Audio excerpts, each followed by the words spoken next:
A woman is bound to a save the second male lead system. Her daily mission is to stop the second male lead and the female lead from falling in love, preventing him from becoming the female lead's simp. However, what she didn't expect was that the man, instead of clinging to the female lead, started clinging to her. The 20-year-old Lan Qing dies of late-stage cancer, unexpectedly activating the save the second male lead system. The childlike voice states that as long as she completes the mission to save the second male lead, she can have a healthy body. Lan Qing agrees immediately without the slightest hesitation. After the system contract is successfully signed, Lan Qing arrives in the first new world. The long-missed sunlight on her face makes her feel incredibly nostalgic. At this moment, the childlike voice begins its introduction. In this world, she is still called Nan Qing and is a rich young lady. The mission is to save this world's second male lead. The female lead and the second male lead fall in love in college. Later, the female lead is secretly forced to break up by the second male lead's mother. Heartbroken, the second male lead decides to go abroad for further studies. But after returning, he discovers that the female lead is already with his uncle. He is also ruined by his own uncle and loses his family inheritance rights. In the end, he even dies shielding the female lead from a knife. After hearing this, Nan Qing can't help but sigh. So rich people can be love-brained too?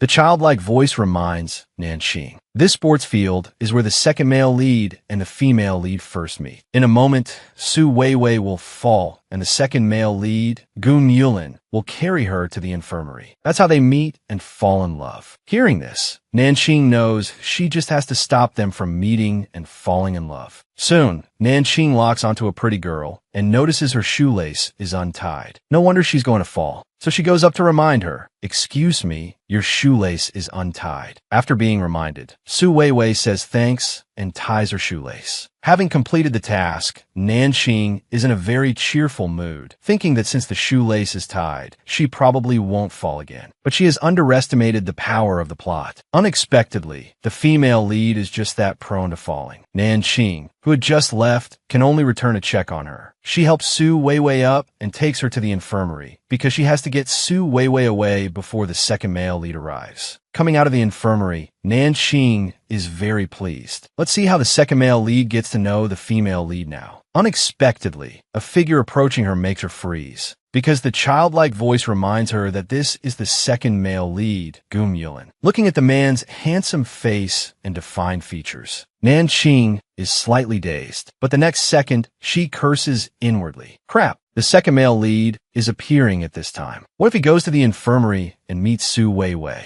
I have to get him away quickly. Unexpectedly, the man speaks first, Nan Qing. You've always been afraid of the sun. Why are you standing under it today? These words startle Nan Qing. He actually knows me, and knows me so well. At this moment, the childlike voice explains that Nan Qing and Gun Yulin have known each other since childhood. Moreover, she once pestered him with confessions, only to be cruelly rejected by the second male lead. Gun Yulin asks Nan Qing what she is doing here. Nan Qing asks him the same question. Hearing this, Gun Yulin's expression sours, mistakenly thinking Nan Qing is trying to pester him again. That's not important. The instructor said we can't wander far. Gun Yulin, I think you should hurry back. Nan Qing appears calm as a cucumber on the surface, but inside, she's panicking. I absolutely cannot let him see Su Weiwei. Nan Qing, you never used to call me by my full name. This statement makes Nan Qing's heart skip a beat. Fortunately, the instructor's whistle blows at this moment, allowing Nan Qing to luckily muddle through, breathing a huge sigh of relief. Just then, the childlike voice gives a new mission. Tonight, there's a reception at the city center hotel. Gun Yulin and Su Weiwei will meet at the hotel. She needs to go and stop it. This woman thought the world after death would be a gray void. But when she opened her eyes again, she had arrived in a beautiful place. She didn't know where it was. The sky was filled with dark clouds. By the floor-to-ceiling window of a top-floor hospital room, a frail girl in a patient's gown looks outside. Nan Qing is on her last legs. This broken body can't hold on much longer. I wonder if I can see this reign through to the end. In front of the hospital room's floor-to-ceiling window, a girl's body slowly collapses. First-time soul is extraordinary. Meets host requirements. System, do you wish to select? A cool, childlike voice response. Nanxing thought the world after death would be a gray void. But when she opened her eyes again, she had indeed arrived in a beautiful place. She didn't know where it was. Just then, a cool, childlike voice sounded from all around it.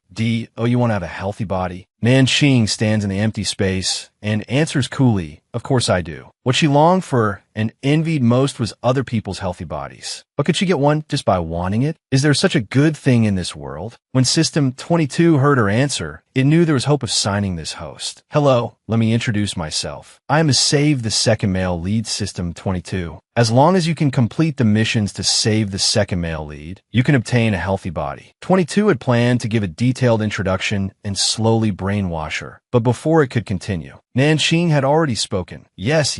She was willing to become its host, as if afraid Nanxing would regret it. 22's contract signing speed was lightning fast. Contract successful. 22 was overjoyed. Host, please proceed to the first world. Friendly reminder, if you fail to complete the mission, I have the right to erase your soul. You will then disappear from the 3,000 worlds without a trace. It didn't mention something so important earlier, but says it now. This system is a bit wicked. Nanxing smiled faintly. After all, she was someone who had died once. If she got a healthy body, she would work hard to live, and there would never be a day she'd be erased. The sun was scorching. Nanxing opened her eyes and was immediately dazzled by the sun. She quickly shielded her eyes with her hand. This is military training. The system's voice suddenly sounded in her mind. 22 said, in this world, you are still called Nanxing, a rich young lady. The mission is to save this world's second male lead. The female lead and the second male lead fall in love in college. The female lead is secretly forced to break up by the second male lead's mother. The second male lead, heartbroken, goes abroad for further studies. After returning, he discovers the female lead is already with his uncle. He is also ruined by his own uncle and loses his family inheritance rights. In the end, he dies shielding the female lead from a knife. Listening to this, Nanxing wanted to sneer. This second male lead clearly has a high status. So how did he fall to such a low point? He's too love-brained. To like someone, can you really go as far as giving up your life? 22 began to issue the mission. This sports field is where the second male lead and the female lead first meet. Your mission is to prevent the second male lead from falling in love with the female lead. Even if he does fall for her, you must change the second male lead's fate. She looked through the crowd to save him. The female lead is always the most eye-catching. You can spot her at a glance. Nanxing's eyes glanced at that girl's shoelace. It was untied. No wonder she would fall. Nanxing walked over and tapped her. Excuse me, your shoelace is untied. Su Weiwei looked down at her shoelace. At their first meeting, she didn't even know the second male lead knew her. Su Weiwei looked down at her shoelace. It was indeed untied. She squatted down and retied it. Did she think that just by having the female lead tie her shoelace, she wouldn't fall? How naive. The original plot is always a powerful force. Suddenly, with a thud, Su Weiwei took a heavy fall. Just by hearing the sound of the fall, Nanxing could guess who it was. Sure enough, she turned around and saw the world's female lead fallen on the ground. Without a second thought, Nanxing went forward to help the female lead, Su Weiwei, and immediately took her to the infirmary. Nanxing had to get her away before the second male lead arrived. Nanxing successfully sent her to the infirmary. On the way back, she walked very slowly. As she walked, she noticed a man walking towards her on the path ahead. He was wearing a military training uniform. It was a very ordinary outfit, but on his perfectly proportioned frame, he gave off a complete uniform temptation vibe. Nanxing couldn't quite see his features. 22 reminded her, the second male lead is making his entrance. Nanxing was stunned. At that moment, the man walking towards her suddenly looked up. A pair of ink-black eyes shot straight at her. Goom Yulin had noticed Nanxing long ago. He found Nanxing a bit strange. Why was someone who was always afraid of the sun standing under it? 22 reminded her that Nanxing was a rich young lady, so she had known Goom Yulin since childhood. She even had a crush on him since childhood, once pestering him with confessions, only to be cruelly rejected by the second male lead. Nanxing's tone suddenly turned cold. Why didn't you tell me something so important earlier? Goom Yulin was very tall, a full 1.9 meters. He looked down at Nanqing. What are you doing here?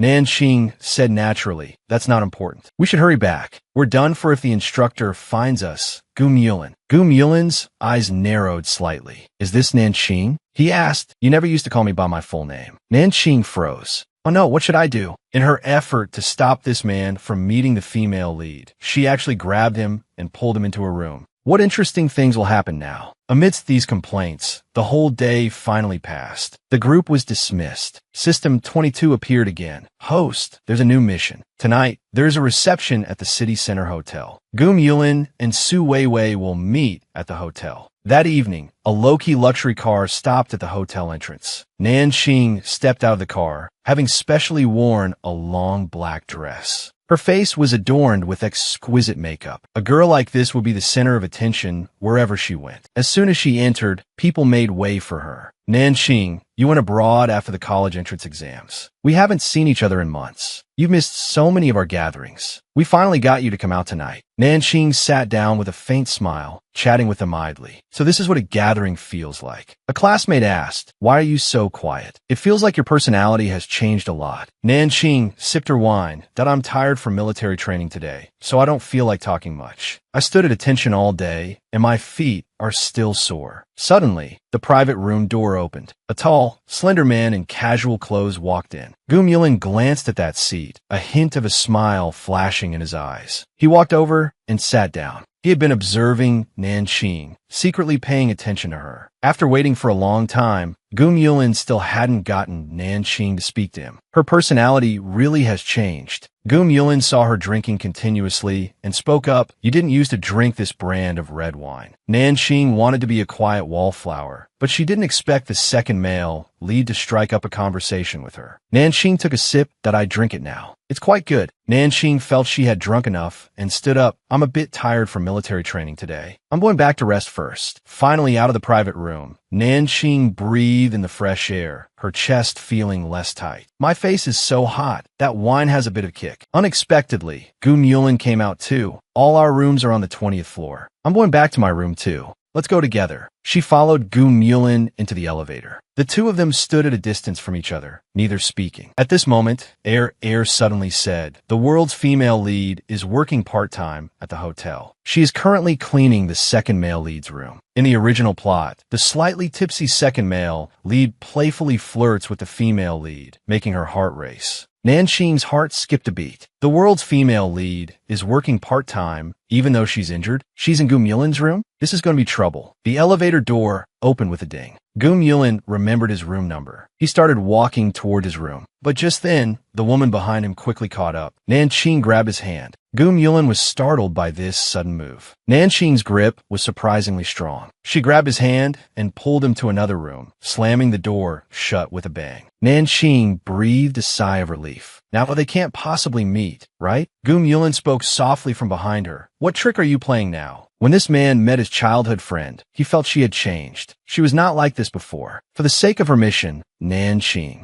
without considering the consequences, pulled the second male lead into her own room. How awkward. But she had successfully prevented the female lead and the second male lead from meeting. Nanqing frowned. What are you thinking? Goom Yulin approached Nanqing step by step, thinking she was drunk. So he asked, Goom Yulin, do you like me? Air worried. This host doesn't seem to have high emotional intelligence. Nanqing pushed him away with a look of disgust. Stay away from me. Goom Yulin was so annoyed by this that he laughed. He said teasingly, really? Air, does the second male lead like Nanqing? Of course not. The second male lead will always like the female lead. Nanqing's expression suddenly darkened. Then why does he always get so close and say such ambiguous things? Is he sick? Nanqing let out a soft laugh, raised her head, and looked at him. Yulin, I believe my attitude towards you has been beneficial. As they were in the standoff, Air suddenly spoke up. Host, the world's female lead has finished cleaning and is taking the elevator downstairs. Nanqing jogged to the door and opened it. That I've said what I wanted to say to you. You can go back now. Goom Yulin was a bit taken aback. Seeing her little act, he was now both angry and amused. The moment he stepped out, the door slammed shut with a bang. Goom Yulin turned slightly, looked at the closed door, and the smile on his face slowly faded, his eyes deep and profound. Could it be that he's really sick? First thing in the morning, as soon as she opened her eyes, Air told her that Su Weiwei would be working part-time at this auction, and she would run into Goom Yulin. Nan Qing complained, didn't she just work a cleaning job at the hotel last night? How does she have so many part-time jobs? And how does she manage to run into Goom Yulin everywhere? The female lead's original family is quite poor, and she's on a work-study program, which is why she takes on all sorts of part-time jobs. Su Weiwei will be targeted and drugged by a greasy tycoon.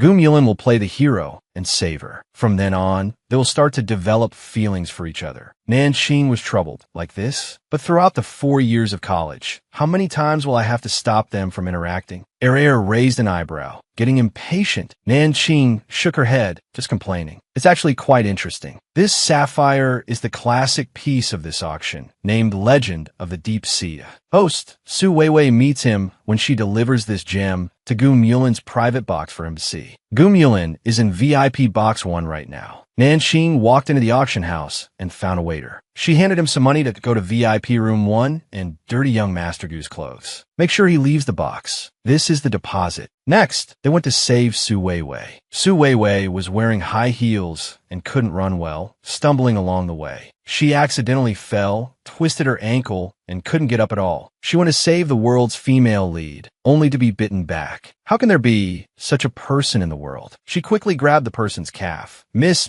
save me. Being grabbed by Su Weiwei like that, Nan Qing, who was about to bend down to help her, froze. Nan Qing doesn't like being touched by others. System 22 was puzzled. Huh? She only twisted her ankle. She wasn't drugged. It seems the plot has deviated a little. Su Weiwei looked up and saw it was Nan Qing. Nan Qing was wearing a haute couture dress and high heels, looking down at her. In an instant, Su Weiwei felt ashamed and, at the same time, angry. She saw me in such a pathetic state again. What if she spreads rumors at school? Nan Qing saw her angry glare just now. The female lead seems to hold a grudge against me. I don't think I've offended her. I was even kind enough to take her to the infirmary last time.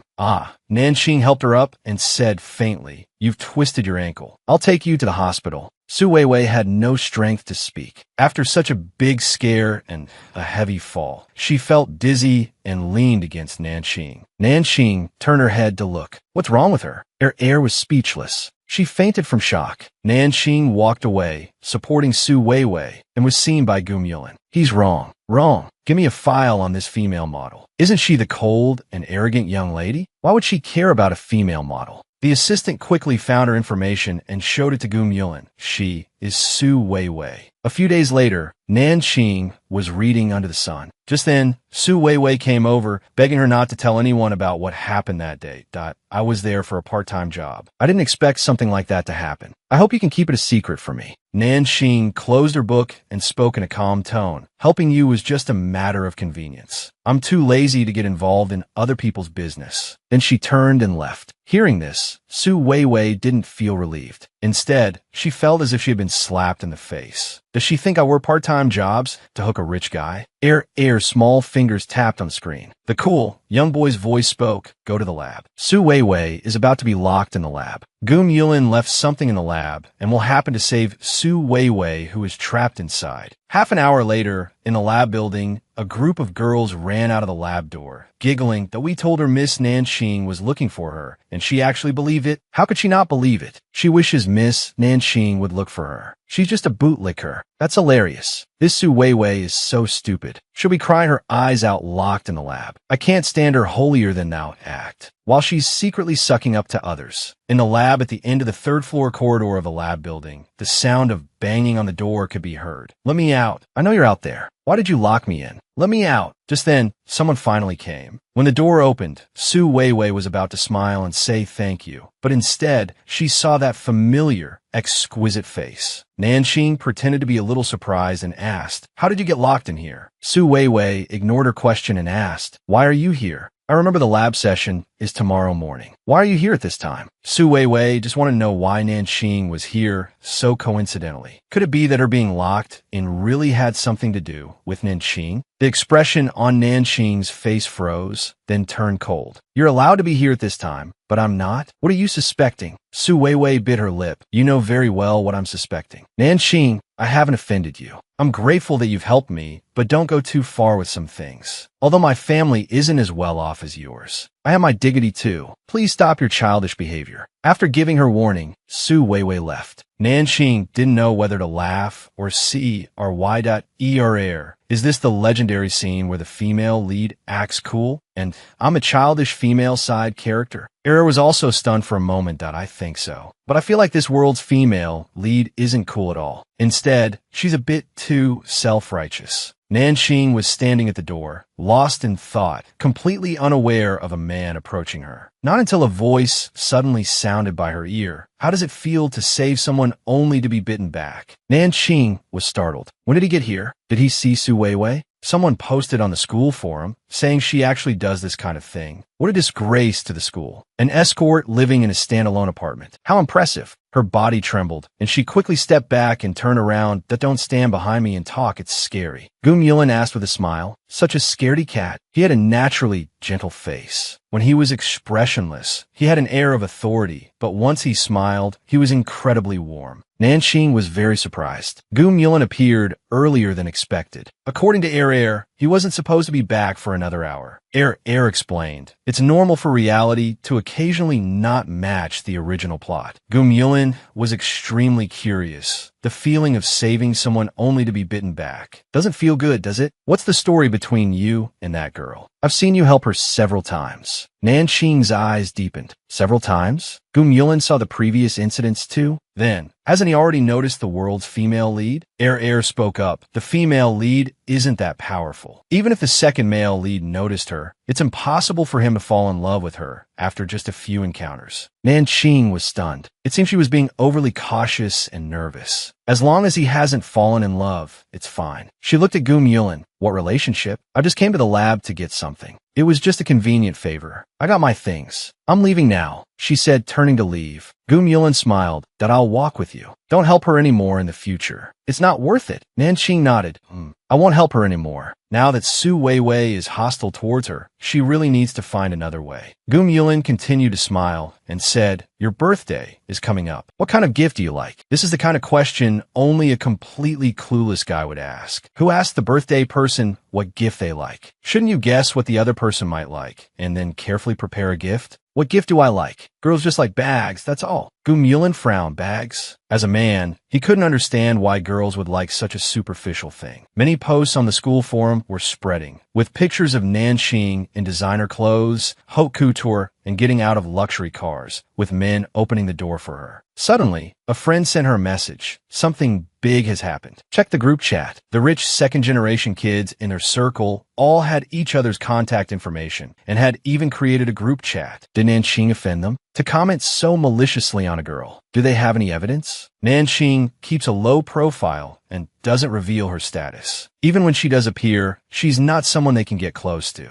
Just because she's picked up by a luxury car, they make malicious comments. Truly, dirty people think of others with dirty minds. How to get back at them for Nanqing. We don't bother others, but this group of people has started bothering us. Nanqing suddenly smiled. Relax. I've already figured out how to solve it. Someone from the Gu family reported to Goom Yulin, young Master Gu, unfavorable comments about Miss Nanqing have been found on the school forum. He frowned. Clean it up. Don't let her see it. The birthday finally arrived. It was a weekend, so Nanqing didn't need to ask for leave. Nanqing changed into a pink formal dress. This dress was custom-made long ago. It took half a year to make, all for her to wear on her birthday this year. A noble lady in a cheapao, Mrs. Nan, looked at her beautiful and exquisite daughter and smiled, nodding that my daughter is so beautiful. I wonder which boy from the Gu family will be the lucky one. Nanqing asked, puzzled, what Gu family? Your Fianca copyright. Your father is going to choose one of the two Gu family heirs to be your future husband. Goom Yulin and his uncle, Gu Shun. Isn't the mission to save the second male lead? Why do I have to marry him? Look, this man isn't helping her out of trouble unconditionally. Instead, he's inviting her to dance with him.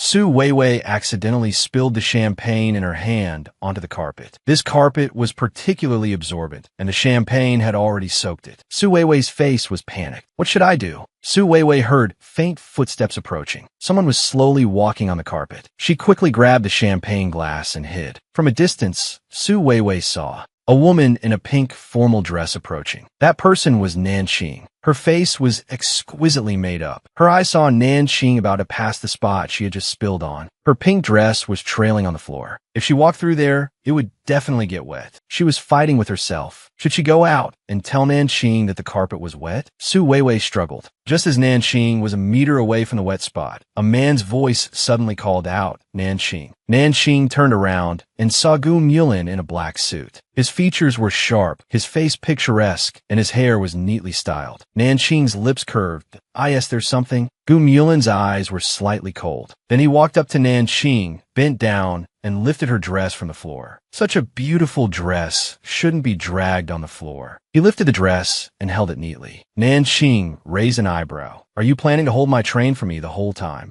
Gu Mulin said playfully, I could, but my fee for holding a train is very expensive. He had an arrogant but just right demeanor. When he smiled, he was utterly captivating. The young lady of the Nan family can't afford your train-holding fee? Gu Mulin chuckled. Actually, my train-holding fee isn't that expensive. I'll hold your train, and you be my dance partner. How about that? Nanqing's lips curled. Doubt if you want to dance the opening dance with me. Just say so. No need to be so troublesome. But I happen to need someone to hold my train. Go ahead and hold it. Su Weiwei was furious when she heard their conversation. She took the fair hand extended to her. The moment she held it, the man discreetly glanced at Nanqing's profile. With polite gestures, he led her onto the floor. The birthday banquet began. Nanqing appeared, and the young master of the Gu family was holding her hand. It was obvious that the young master of the Gu family was Nanqing's dance partner. Mrs. Nan was a bit surprised to see this scene. She knew her daughter's little thoughts. Nanqing had always had a secret crush on that boy from the Gu family. How come they were entering hand in hand now? She's training a clueless guy. Who says girls wear high heels just to be taller? Don't you think a girl's leg lines look beautiful in high heels? Soon, elegant music filled the hall. Nanqing was wearing a pink formal dress. Although the dress was voluminous, it looked particularly lively on Nanqing. A handsome man and a beautiful woman. They looked like a perfect match no matter how you looked at them. The expressions of some people in the room became subtle. The Nan family was going to form a marriage alliance, and the Gu family was definitely the top choice. But there were two people in the Gu family who could be the match, second master Gu or the young master. Now, that Nanqing was dancing with the young master. Did it mean she had chosen him? It was a good show to watch.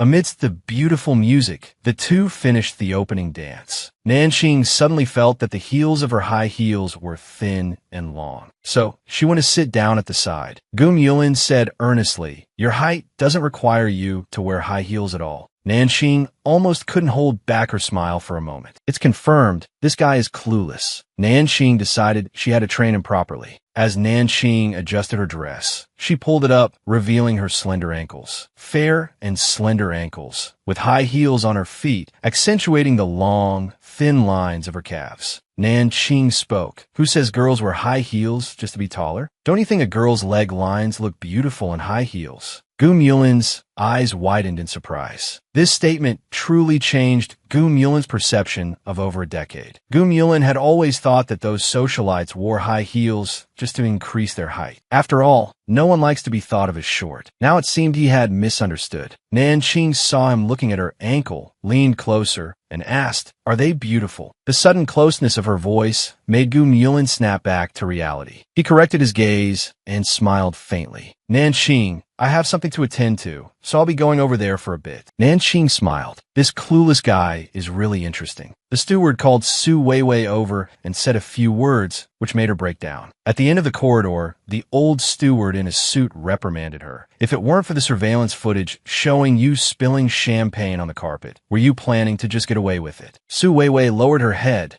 It wasn't on purpose. I just lost my balance and dirted the carpet. The steward spoke. It's okay to make a mistake accidentally, but why didn't you report it? Go help with the cleaning. Don't work in the front hall anymore. car. He turned and left. After the steward left, Su Weiwei couldn't help but cry. Waves of grievance washed over her, making her unable to stop her tears. With no one around, she cried even more unrestrainedly. Su Weiwei's mind was in a mess, and she didn't hear anyone approaching until someone walked up to her and offered her a handkerchief. Su Weiwei looked up and saw a handsome man in a suit standing in front of her. He was offering her a handkerchief. This man is the world's male lead, Gu Shun. If your girlfriend is not only beautiful, but also smart and virtuous, what time would you come home? Nanxing posted a photo of herself on the school forum. The escort matter was smoothly resolved. The male and female lead's progress was also going well. So now she had to focus on building a career for the second male lead. At the same time, Gum Yulin received a phone call, telling him that the situation regarding Miss Nanxing had been reversed that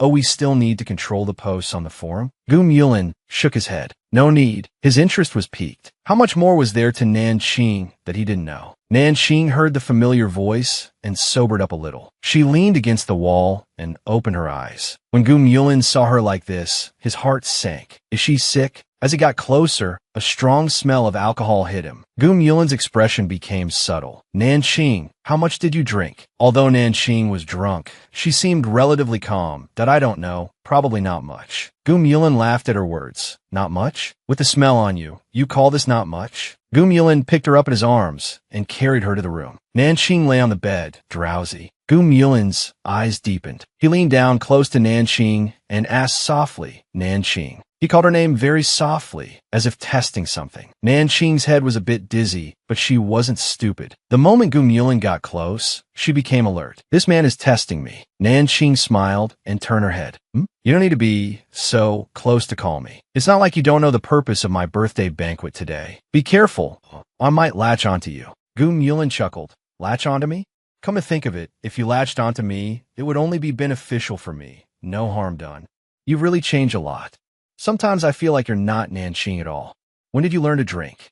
With someone talking to her, Nanxing became more awake. When I was abroad, I met friends who knew how to appreciate wine, and I learned from them. Nanxing smiled. Yes, my childhood friend, it's not too much to ask you to run an errand for me and bring me a bowl of sobering tea, is it? Gum Yulin was stunned by these words. It was true. They had known each other since they were little. You could say they grew up together. It wouldn't be an exaggeration to call them childhood friends. Gum Yulin asked, you want me to run an errand for you? Nanxing said teasingly, can I? Is young Master Gu that stingy? I can't move right now, you know. Seeing her reeking of alcohol, Gum Yulin didn't say anything else and turned to go downstairs. Asked curiously, will the second male lead bring you sobering tea? Nanxing didn't know either. Reeking of alcohol, Nanxing liked to drink, but she didn't like smelling of it. She quickly took a shower, followed by her skincare routine. Just as she finished applying the cream and putting on the paper mask, the doorbell rang. She opened the door and saw Gum Yulin holding a tray. Gum Yulin's face looked a bit sour, as if he was reluctant. He handed the tray to Nanxing. Here, I just heated it up. Drink it and rest early. Nanxing didn't take it. Leaning against the door, she said, put on the table inside. My hands are in a hand mask. Gum Yulin breathed a sigh of relief. Fine. By the time you're done with your hand mask, it'll be just cool enough to drink. Nanxing, however, said, okay, thanks, you can go now. Gum Yulin was instantly displeased. He could have had a waiter deliver it, but he chose to bring it himself. Your thanks is too perfunctory. He wasn't one to do thankless tasks. Gum Yulin plopped down on the sofa. Nanxing, do you remember what I told you at the hotel last time? Nanxing was rubbing her hands. She didn't mind Gum Yulin lingering here. He would surely leave when it was time. But Nanxing didn't know that the more indifferent and nonchalant she acted, the more frustrated Gum Yulin became. I could tea the hotel last time, didn't I tell you? Not to let men into your room casually? Nanxing paused for a moment, then looked up to meet Gum Yulin's eyes and said, so you should leave now. Gum Yulin was about to laugh from anger. Now you know to tell me to leave? When you open the door and let me bring it in just now. Why didn't you think about not letting me in? Nanxing's expression was complicated. She spoke, Gu Mulin, after I confess to you, your look of rejection and disgust. Let me know that it's impossible for you to like me. So I think you're a safe man. Besides, you've seen all kinds of beauties, right? You wouldn't make a move on me, would you?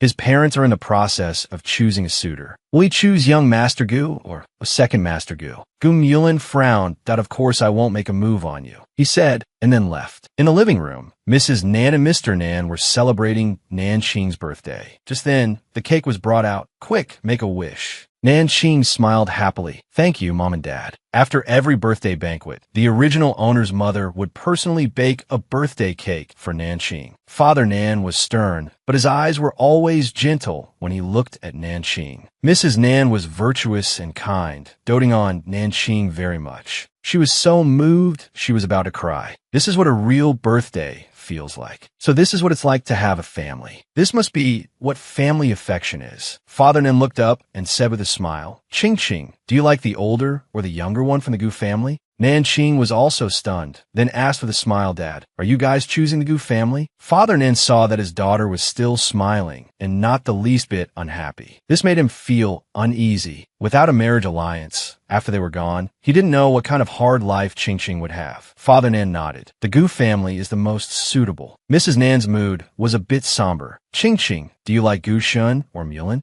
Nanqing really couldn't say, but she definitely couldn't choose Gu Shun. She wouldn't choose Gu Shun. He's the world's male lead. Seeing Nanqing didn't speak, Father Nan said, at the banquet yesterday, I specifically observed the two young men. Gu Shun truly amazed me. His conversation is extraordinary, definitely not a second-generation heir from a rich family. He has real ability and courage. Although he doesn't hold many shares in the Gu family, he has already established a firm foothold in the Gu family. It seems he favors Gu Shun. Nanqing didn't want to position herself as the vicious rich girl competing with the world's female lead for the male lead. Mrs. Nan spoke up. You only spoke with Gu Shun Nan, right? I saw from afar. Gu Mulin was holding the train for our Qing and even accompanied her to the powder room. A man like that is clearly considerate. When choosing a husband, you should choose one who will be good to you. Nanqing was amused by Mrs. Nan's words. Indeed, men and women have different perspectives when choosing a son-in-law. Father Nan values ability, while Mrs. Nan values thoughtfulness. Father Nan was also conflicted. He asked, Qing, did Gu Mulin really hold your train yesterday? You danced the opening dance with him. Nanqing's lips curled. We're just friend for now. Mrs. Nan cleverly caught the key point. Qing, are you considering Mulin? When are you planning to get engaged? Your father went to see old Master Gu last time, and the matter of the marriage alliance has already been discussed. It just depends on who we choose. Nanqing smiled awkwardly. So soon. Father Nan said, not at all, not at all. Although it's a marriage alliance, I also hope Qing can marry someone she likes. Nanqing smiled. Okay, I'll give you an answer in a while. Another day, Su Weiwei accidentally learned that the Nan family would definitely form a marriage alliance with the Gu family. She didn't know who Nanqing would end up marrying. Su Weiwei, however, had a look of astonishment. Such a gentle, considerate, and outstanding man was one of Nanqing's marriage options. On what grounds? Nanqing.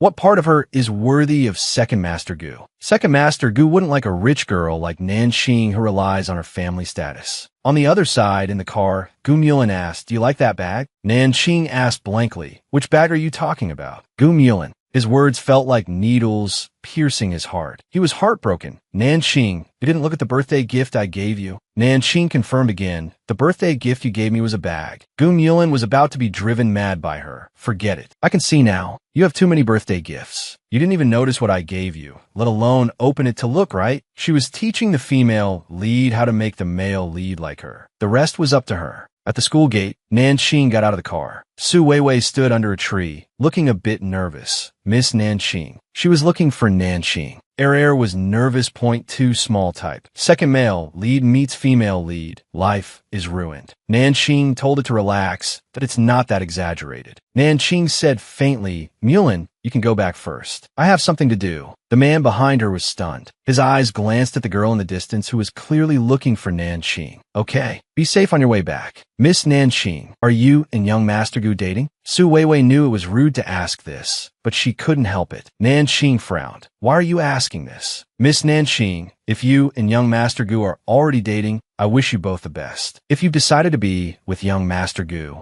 then please don't string along and hurt another person. Nanxing was completely confused by this, and it took her several seconds to realize what the female lead was talking about. Point 2. Does the female lead like the male lead?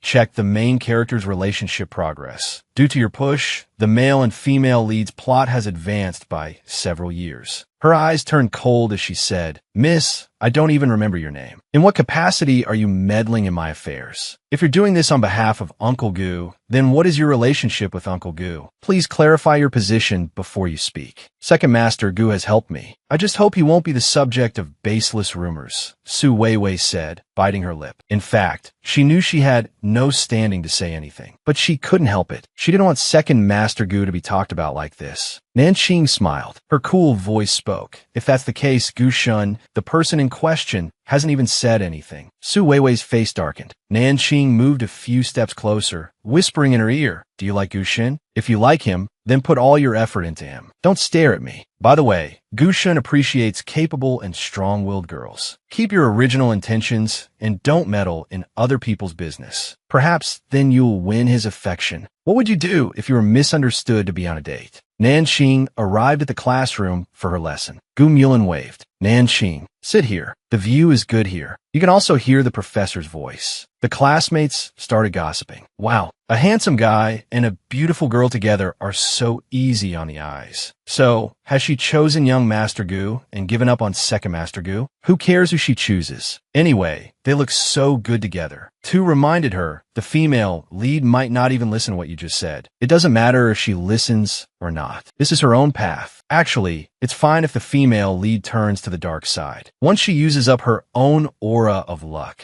a new female lead will soon appear in this world. The roles in the 3,000 worlds are never fixed. Nanxing found it amazing. That's right. The protagonists of the 3,000 worlds aren't fixed. Whoever has a high aura of luck is the protagonist. After Su Huihui, there are several other girls with very high auras of luck. Nanxing nodded. So that's how it is. I hope this female lead is a bit smarter. Don't mess things up yourself and miss out on your true destined one. Class was over. She soon received a message from Gu Mulin. Go back and change your clothes first. In an hour, I'll pick you up at your apartment to go to Haoyan. A lot of people from the group chat are at Haoyan. Gu Mulin, his eagerness to go out and have fun was plain to see. He's even coming to pick me up personally. I should at least do you the favor, right? An hour later, Gu Mulin arrived early. Nanxing raised an eyebrow. Very punctual. Do you often pick up girls for parties? Gu Mulin opened the car door. You're the first girl I've ever picked up. Half an hour later, they arrived at Haoyan. They happened to run into Gu Shun. Gu Shun spoke up. Are you two on a date? He questioned Nanxing. He lunged at you. Couldn't you dodge? Couldn't you step back? Nanxing looked up. It's a gathering of some friends. Is Uncle Gu here to meet friends too? Gu Shun smiled. No reason. Just finished a business meeting. Gu Mulin furrowed his brow. A business meeting? This place wasn't on his schedule at all. Could he have come for Nanxing? So, he deliberately took Nanxing's hand. Little uncle must be tired after his business meeting. We won't disturb you then. Gu Shun saw them holding hands and gave a slight smile. I still have a meeting, so I'll be going. Nanxing raised an eyebrow. It seems their uncle-nephew relationship is pretty average. Sorry, I need to use the restroom. Tu reminded her, Gu Shun was lost and living elsewhere as a child. He was only brought back when he was 7. He doesn't know who his mother is either. Nanxing was a little incredulous. An illegitimate son? As soon as Nanxing went out, she saw a thief holding an expensive handbag. 2 security guards were chasing after him. The thief panicked and held up sulfuric acid. I'm holding sulfuric acid. All of you back off. Let me out. The thief noticed Nanxing. He ran right in front of her. Nanxing instinctively picked up a vase and threw it at the thief. The sulfuric acid spilled out, injuring the thief's face and hands. He became furious. You bitch, go to hell. At the critical moment, Gu Mulin arrived and kicked him to the ground. Gu Mulin instinctively shielded Nanxing with his body. A waiter apologized. Young Master Gu, this was our negligence. We'll handle it immediately. Gu Mulin looked impatient. What are you waiting for? He questioned Nanxing. He lunged at you. Couldn't you dodge? Couldn't you step back? Nanxing said aggrievedly, I saw you coming. Gu Mulin said sternly, weren't you afraid I'd be a second too slow? Nanxing said confidently, not afraid. Gu Mulin saw the injury on her neck. He asked nervously, "What happened to your neck?" He quickly pulled Nanxing along. "You got splashed with sulfuric acid and you didn't feel anything? Come with me to the hospital." But Nanxing said she wouldn't go to the hospital. Gu Mulin furrowed his brow. "Why? In any case, I'm not going to the hospital. Take me back to school." In the car, Nanxing asked, "This isn't the way back to school." "I said I'm not going to the hospital." Gu Mulin furrowed his brow. "We're not going to the hospital. We're going to my place." Because she had been drinking, she flopped onto the soft bed. She fell asleep in seconds. The doctor applied medicine to her neck. Gu Mulin stood with his arms crossed. The more he looked, the more he frowned. "Nanxing, if it hurts, you can make a sound. No one will laugh at you." "I'm not a child." "Thank you." The housekeeper came forward with a smile. "Miss Nan, it's already very late today. Why don't you rest here for the night?" Nanxing was about to refuse. Before she could speak, Gu Mulin spoke up. "Andy Chun, go prepare a guest room for her." Because she had been drinking, she flopped onto the soft bed. She fell asleep in seconds. At 2 a.m., when Gu Mulin went downstairs, he happened to see a tall, slender figure. Looking upstairs, he saw it was Gu Shun, who had returned late at night. Gu Shun was wearing a suit. He reeked of alcohol. It was obvious he had been at a social engagement. Gu Mulin spoke up. "Little uncle is back. You must have closed a big deal tonight. Congratulations in advance." Gu Shun spoke up. "I heard there was trouble at Haoyan. There was a small incident, but it's been resolved." Gu Mulin didn't bother to hide anything. He had handled it very well. Gu Shun couldn't find any fault with him. Just as the two were about to return to their respective rooms, a petite figure was groping her way upstairs in the dark. And when Gu Mulin saw that person, he quickly pressed the light switch at the staircase. The lights instantly turned on. The sudden light made Nanxing squint. She looked up dazedly. "Isn't there a rule in your house at night? Not to turn on the lights? Rules are different for different people. Why are you downstairs instead of sleeping at this hour?" Nanxing lied without batting an eye. "Dinner was too salty. I came down for some water." Nanxing noticed Gu Shun on the stairs. She called out, "Uncle Gu." Gu Shun nodded and said, "You're a guest. If you need to come downstairs, just turn on the lights. Safety is most important." Seeing that everything was fine, Gu Shun returned to his room. "If there's nothing else, I'll go back to my room. It's already past midnight. Gu Mulin, you should also get some rest." Nanxing walked past Gu Mulin, wanting to go upstairs. The world's female lead has changed. What should he do next? As if possessed, he couldn't help but reach out and grab Nanxing's hand. Gu Mulin frowned and looked down. "Nanxing, what are you holding in your hand?" Nanxing quickly clenched the sanitary pad in her hand. She said lightly, "It's nothing. I got it from Andy Chun." As expected, Gu Mulin's expression visibly changed in a subtle way. A smile flashed in the corner of Nanxing's eye. As the saying goes, as long as I'm not embarrassed, the one who's embarrassed is someone else. The next day, she went to the library, and at that moment, 22 told her a rather shocking piece of news. Su Hui is no longer the female lead. Another girl's aura of luck has surpassed hers. She asked, "Who is the new female lead?" "She's a socialite. Good family, D background." If the new female lead and Gu Shun become a couple, Gu Shun will quickly gain support. The position of heir will have nothing to do with the male supporting character. She furrowed her brow. "Does this mean I can only resort to a marriage alliance?" 22 nodded. "The mission is everything. Besides, the male supporting character is rich and handsome, so it's not a total loss." 22 continued. "The Gu family has a wine cellar of over 100 square meters." A glint flashed in Nanxing's eyes. She decided to go to the banquet to find Gu Mulin. Nanxing looked around, but couldn't find Gu Mulin. She could only drink by herself. She had only been drinking for a short while when the person she was looking for came to her. Gu Mulin. He was wearing a black haute couture suit today. As soon as he came over, he said, "Why do you love drinking so much lately? How many glasses have you had?" A smile flashed in Nanxing's eyes. "Have you noticed that you're especially controlling with me?" Gu Mulin was taken aback. He said loudly, "Just asking a question is called being controlling? Aren't you overthinking things?" Gu Mulin gestured with his hand, and a waiter immediately came over with wine. Gu Mulin picked up a glass of champagne. He turned his head and saw Nanxing's bright eyes staring at him. "What are you looking at me for?" She laughed lightly. "Gu Mulin, I don't think I'm overthinking it. Your attitude towards me lately has been abnormal." Gu Mulin took a sip of champagne. His eyes lowered slightly. "My attitude towards you has always been like this." "Not at all. You used to be so cold to me. But now." "Gu Mulin, do you want a marriage alliance?" "You need me, and I need you." A contractual marriage alliance is a match made in heaven. How could the negotiation fall through? Gu Mulin looked at her with deep meaning in his eyes. "What are you trying to say?" Nanqing smiled. You're deliberately getting close to me, being nice to me intentionally or unintentionally. Is it because you want a marriage alliance? Wanting a marriage alliance doesn't have to be this complicated. You need a woman with status, and I need a capable man. We can totally have a contractual marriage alliance. Goom Yulin suppressed his tone and said, Is this all you wanted to say to me? So all his kindness to her, all his attention in her eyes, just made him a scoundrel who relies on women to climb up. Nanqing noticed his expression was off. She hesitated. Did I say something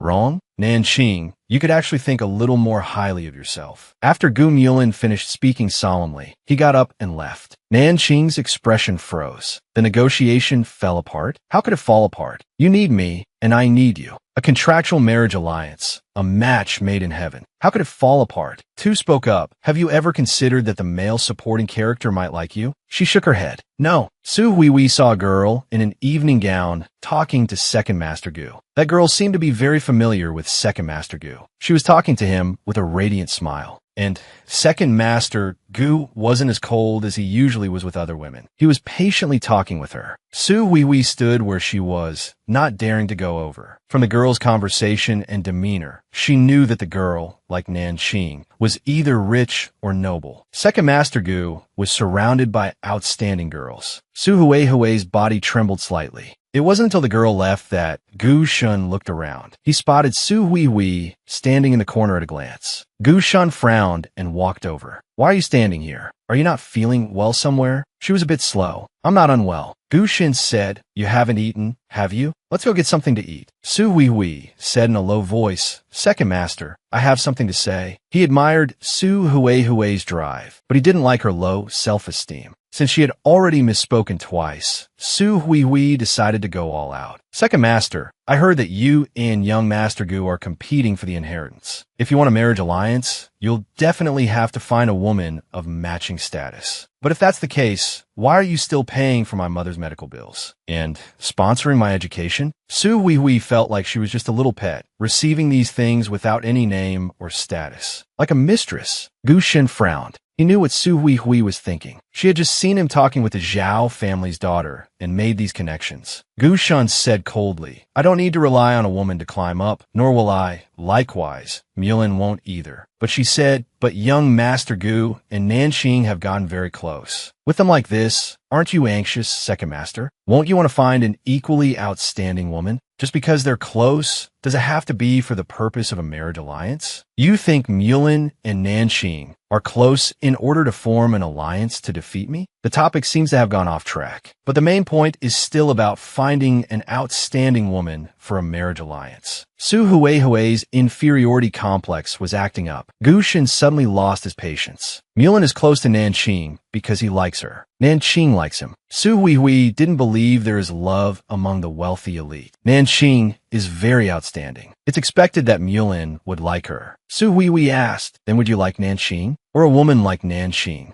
Gu Shun felt that the woman before him was somewhat unfamiliar. He said coldly, Su Huihui, you're overstepping. This was said very harshly, with a strong warning tone. Nanqing lay on the bed with a face mask on, listening to the plot described by Tu. In the original plot, Gu Shun defeats Gu Mulin and snatches the inheritance. Isn't that a bit ungrateful to the Gu family? Tu said helplessly. Old Master Gu died suddenly of a heart attack. He wasn't able to reveal this secret. He doesn't know it all. In a fit of anger, she tore off the face mask. Then if Gu Shun isn't a member of the Gu family, as long as I make the old master, announce the news before he passes away. The matter of the inheritance will be easy to handle. Didn't fall in love with the female lead. Didn't lose the inheritance. Didn't end up alone. The tasks can all be completed soon. She sent him a message to apologize. But Gu Mulin replied, the bag that was damaged at the hotel last time, I've already had a new one sent over. It will be delivered to your apartment building shortly. The tone reeked of the office, an official and businesslike tone. Nanqing deeply felt that the person on the other end seemed to be angry, since the young one's path is blocked. Then let's go after the old one. Nanqing continued to send a sincere message. I was wrong about what happened last time. The things I said to you made you unhappy. Sorry. The message had just been sent when the other party replied in seconds. Hello, I am President Gu's assistant. President Gu just went into a meeting. Assistant. Nanqing didn't know whether to laugh or cry. Does Gu Mulin think she's brainless? This is clearly his personal WeChat account. It wouldn't be used for work, nor would it be shown to an assistant. What a childish man. Childish in a cute way.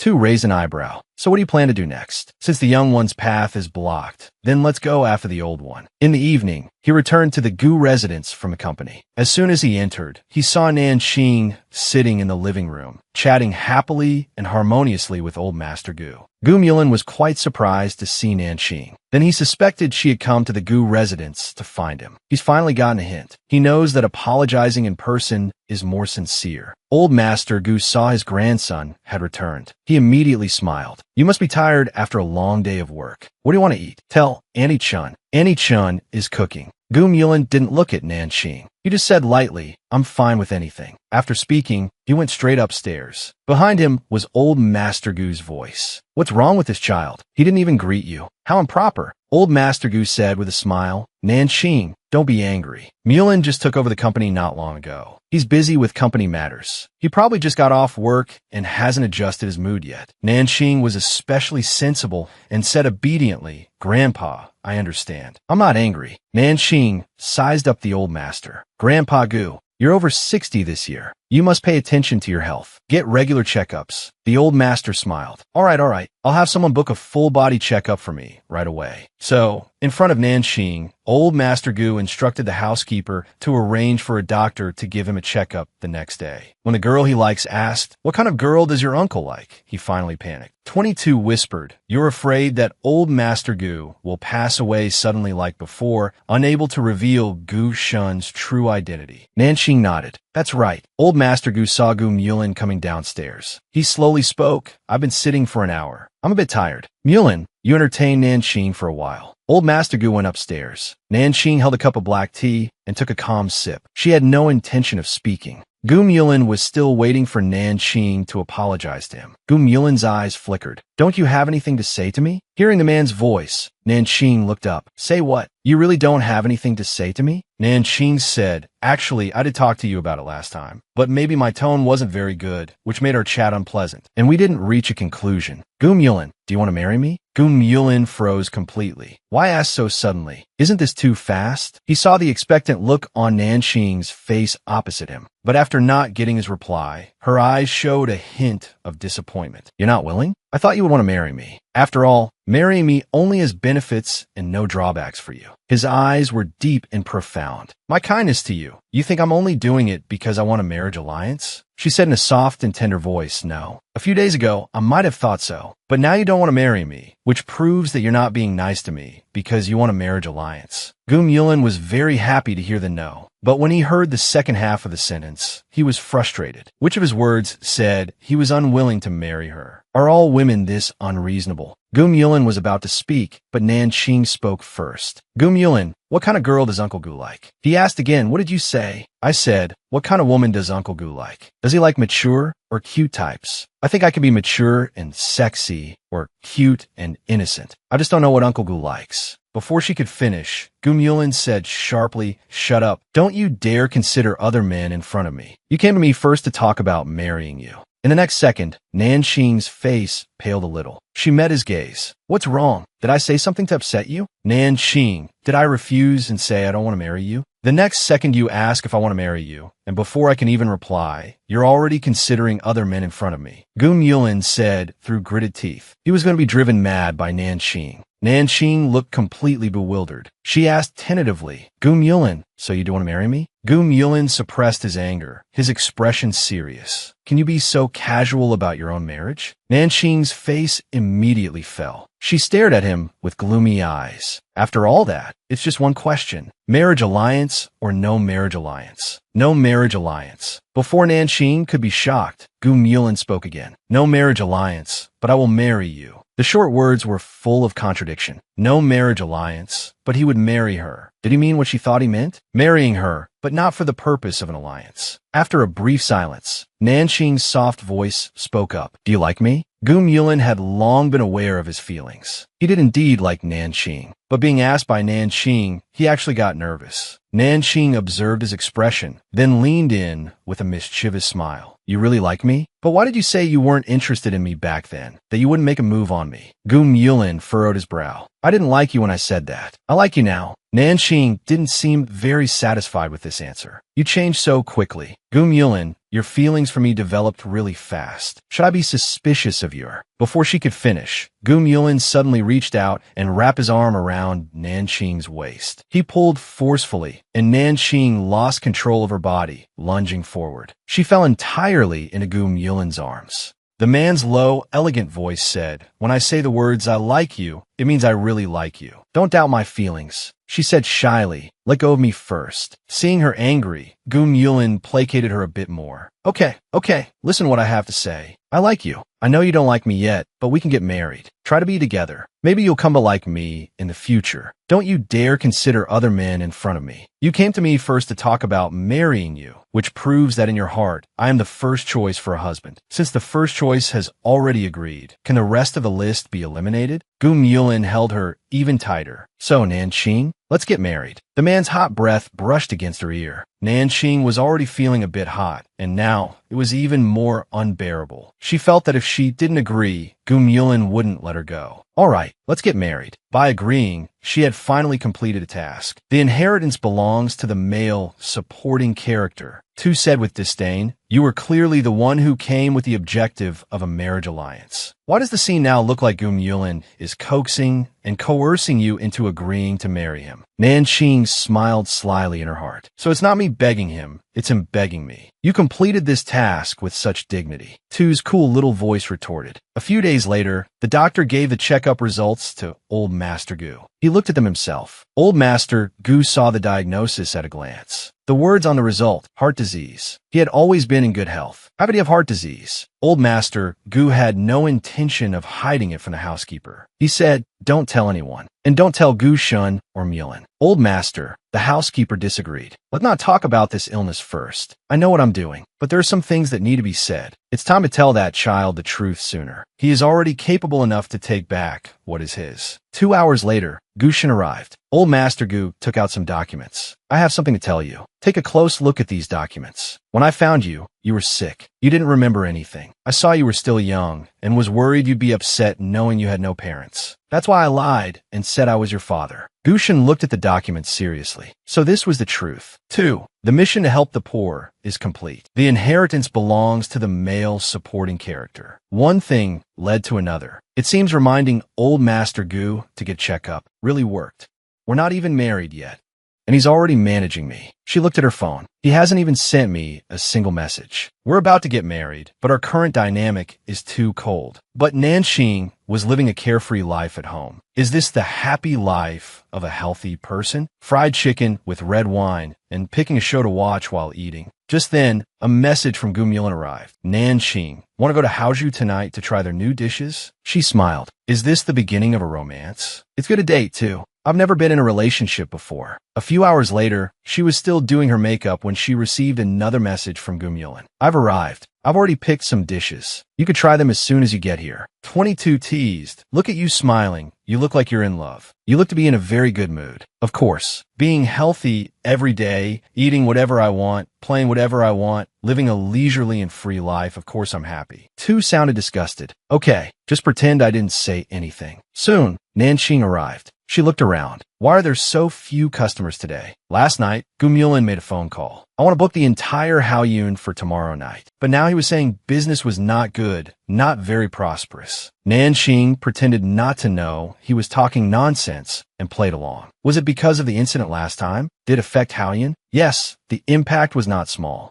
Nanqing didn't want to talk to a fool. Goom Yulin smiled. What are you thinking? The news about the incident last time was completely suppressed. There won't be any impact. The reason no one is at Haoyun this time is because I booked the whole place. Oh, I know. Nanqing just nodded in response. She knew. She was just quietly watching this man's performance. Goom Yulin was stunned for a moment. Then a smile appeared in his eyes. Nanqing, Is it fun to watch me make a fool of myself? Fine, you can make a fool of yourself on purpose. Yulin put a strawberry on her plate. Isn't it because the person I'm facing is you? Because it's you. He's willing to play dumb. Nanxing's ears tingled from his low, elegant voice, especially paired with his handsome face. Yulin's looks, voice, and physique are all really good. 2 chimed in. Satisfied? It's all right. 22 swiped the light screen and said, there will be even more god-tier male supporting characters in the future. They're all yours. Nanxing furrowed her brow. 2. Do you know what you sound like when you talk? Like what? Like a madam soliciting customers. Are you introducing the top courtesan to a client? Nanking sutap. Nanking sutap. Because she was admiring Yulin's beauty. This was her future husband, after all. She had to look carefully, get used to him, and come to like him. Nanxing was very pleased with Yulin's arrangements for the day. Also, the new cocktails at Haoyan were good, super fragrant and mellow. Nanxing had several glasses. When they went downstairs, Yulin was very nervous. Be careful. Are you drunk? Soon, they were photographed by the paparazzi. It was posted in a group chat. This time, let's bet on whether Nanxing goes back to young Master Gu's place or home, or to school. We can also bet on other places. They're developing so fast. I feel like we'll be drinking at their wedding soon. Someone from our generation is finally getting married. Everyone here needs to work harder. Telling us to work harder? Why don't you work harder yourself? In the end, you're the oldest one in our circle. Let's not argue about this first. Let's bet on where the 2 of them will go tonight. Investigate and report back. Next, they got in the car. And because of that, their tracking failed. Yulin took Nanxing back to her apartment. He said with concern, I'll have Annie Chun send over some sobering up soup later. You have to drink all of it. Nanxing gave a mischievous smile. We're not even married yet, and the man is already managing me. Yulin whispered in her ear, if you like to drink, you can only drink in front of me from now on. You're not allowed to drink when you're out to eat with other people. Do you have any idea how charming you are when you're drunk? Like a soul-sucking siren. Nanxing said in a slightly seductive voice, is that so? Then have I sucked your soul away?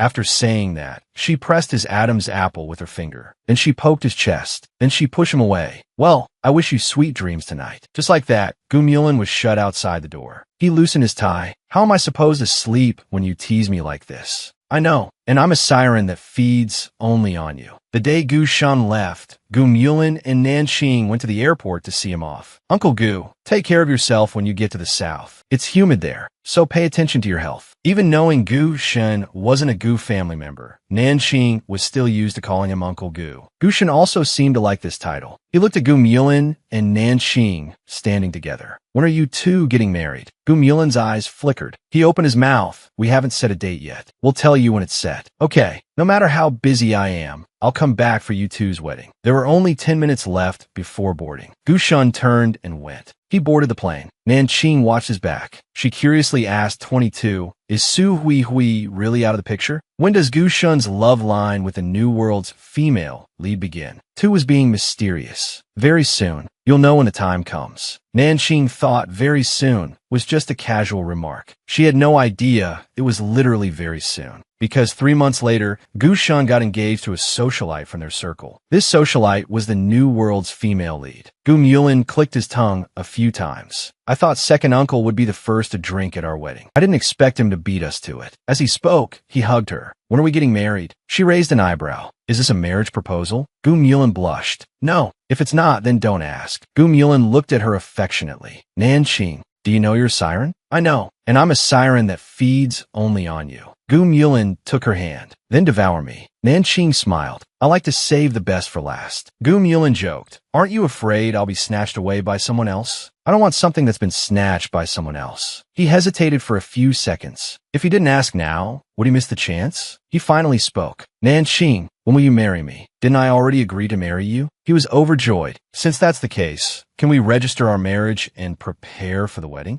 Nanxing looked baffled. So urgent? Yes. I can't let you go and devour someone else. Nanxing agreed. All right then. Yulin lifted her up in one go. Great, it's a deal. She was embarrassed. Stop fooling around. The ceremony is about to start. Let's hurry inside. A few months later, the Gu and Nan families held the wedding for Yulin and Nanxing. It was a grand wedding. Even people from the elite circles of the South came. Yulin lifted the veil. The groom may now kiss the bride. Finally, They shared a deep kiss. This event shook the entire elite circle of the capital. Gu Shun came with his beautiful wife. At the wedding venue, he was constantly supporting his wife. It turned out his wife was pregnant. That night, Nanxing took a comfortable bath. Gu Mulin smiled. Nanxing, this one has the flavor you like best. Come and try it. She was wearing a sexy nightgown. Coming. She drank a glass. The taste is really good. Gu Mulin said sternly, let's not have children, okay? Nanxing looked up. No children? This overbearing CEO has finally seen the light. He said to his wife, I want you. She smiled. I want a world for just the two of us. I don't want to be disturbed by others. Nanxing was swept up into the man's arms. He picked her up, causing her nightgown to ride up. Let's go back to the room and drink now. If we're drinking, we're drinking. Why are you carrying me? My legs aren't injured. After saying that, Nanxing froze. Suddenly, her expression changed. Gu Mulin, what are you thinking? I want you. And so they came to the bed. Gu Mulin, I like you. She responded, Nanxing, I love you. Two suddenly popped up. Nanxing, you have completed all the tasks in this world. Congratulations, you are considered a qualified host. Two small fingers swiped the light screen. Now entering a new world. Please prepare. Entering a new world. Nanxing felt like she was lying on something soft and fluffy. She slowly opened her eyes. What came into view was a rather small room.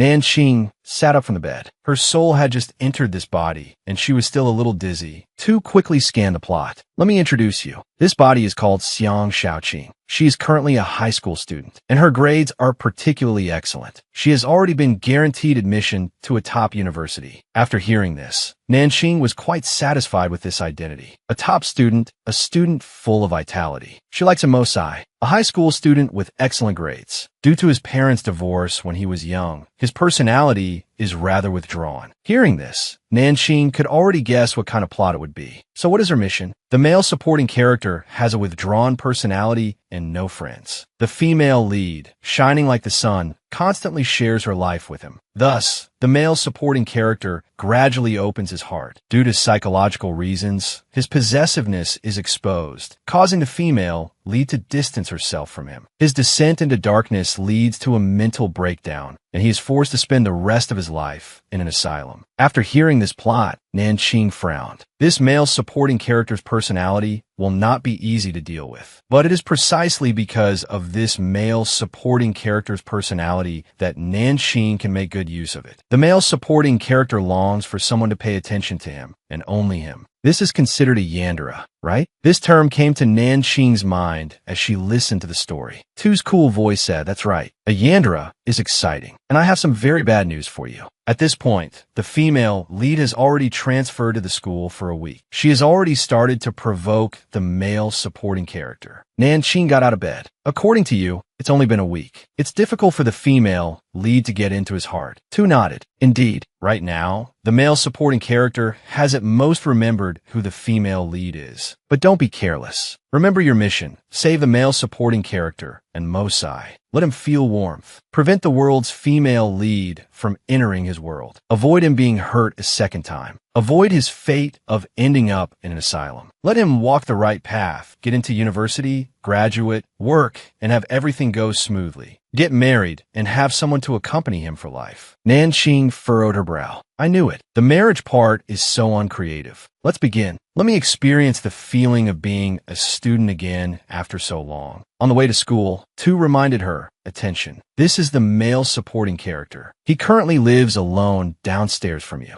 Nanxing chided, why didn't you tell me this information earlier? It's not too late to say it now. I must take the initiative. Otherwise, it will be too late if the world's female lead gets there first. Nanxing deliberately bumped into him. Oh, I'm sorry. I was in a hurry to get to school and didn't see you. I'm sorry, did I bump into you? Nanxing pretended to be startled. En Motsi. He looked back, silent. They walked home from school together, but the male supporting character thought she was a stalker. And Mosai's gaze was rather cold and gloomy. He glanced at her. He was looking down. She couldn't see his face at all, only his full forehead. He didn't speak, took a few steps back, and continued walking. Nanxing had to jog to keep up. You walk so fast. I think I understand why you're never late. This is the first time I've seen you on the way to school. Where do you live? The answer was dead silence. I woke up late today. That's why I left so late. I was worried on the way here that I'd be late. Now that I'm walking with you, I think I probably won't be late today. She said several sentences in a row, but he didn't make a sound. Nanxing quietly followed him. As they neared the school gate, she spoke again. Mosai, why don't you talk? And Mosai, your personality is so withdrawn. This won't do. Even though you're good at studying, a person can't just know how to study. You also need friends and a social life. She spoke a lot, panting as she talked, but Mosai just ignored her.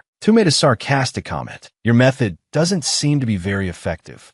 It's right that it's not effective. How could it be so easy to attract his attention? But it's a start. Nanqing glanced around. She didn't see the world's female lead. Just then, a tall, pretty girl in a school uniform entered the classroom. She sat down in front of Mosai, the world's female lead, Cheng Qian. She has a cheerful and lively personality and is righteous. Although she only transferred here a week ago, she quickly hit it off with her classmates. She breathed a sigh of relief. Such good luck. The teacher didn't notice I was late. Cheng Qian leaned over. Mosai, what time did you get to school today? Right on time again? Mosai stared straight ahead, not looking at her, let alone speaking. Cheng Qian wasn't annoyed. She continued to act cute. Why don't you talk? It's because you don't talk that no one wants to be your friend. But it's okay. I'm willing to be your friend. Will you say something to me, please? The homeroom teacher arrived, standing behind her. How can you have a conversation all by yourself? Come with me to the office. Just like that, Nanqing watched as Cheng Qian was taken away by the homeroom teacher.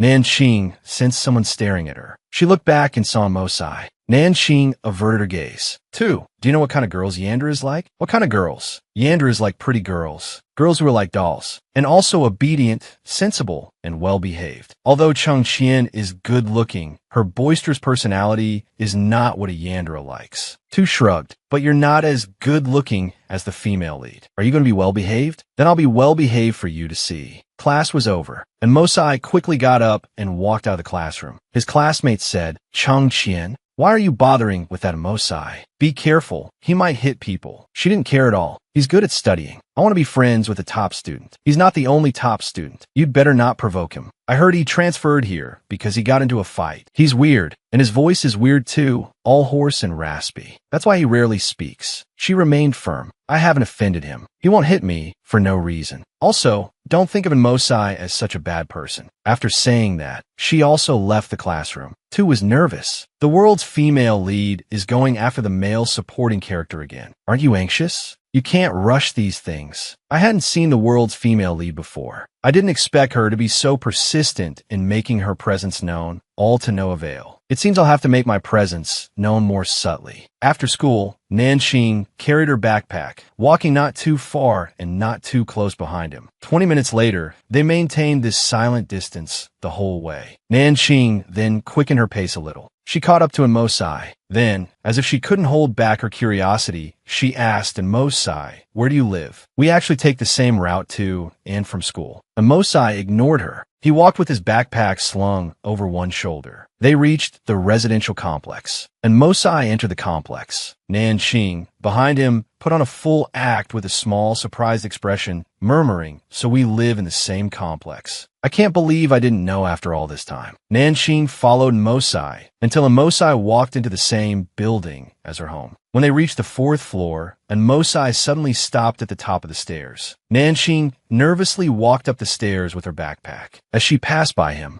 a raspy, youthful voice sounded. Why are you following me? Great. Not only did the original owner not know Mosai lived here, and Mosai didn't know she lived here either. So he's mistaken her for a pervert following him? She nervously clutched the straps of her backpack and said, I'm not following you. I live here. Helpless, she could only walk around him and go upstairs. She went up without looking back. A moment later, the sound of her unlocking the door with a key was heard, and the sound of the door closing. And Mosai, standing at the top of the 4th floor stairs, was stunned for a moment. He looked up at the floor above. After returning home, Nanqing was seriously doing her homework. Her mom spoke up. Xiaoqing, Mom wants to make cola chicken wings. Can you help Mom go downstairs and buy a bottle of cola? Nanqing nodded. Okay. Then she took her purse and went out. What a coincidence. She happened to run into Mosai going out as well. She stood on the upper floor, and Mosai stood on the lower floor. They looked at each other. She greeted him, and Mosai, you're going out too? And Mosai said,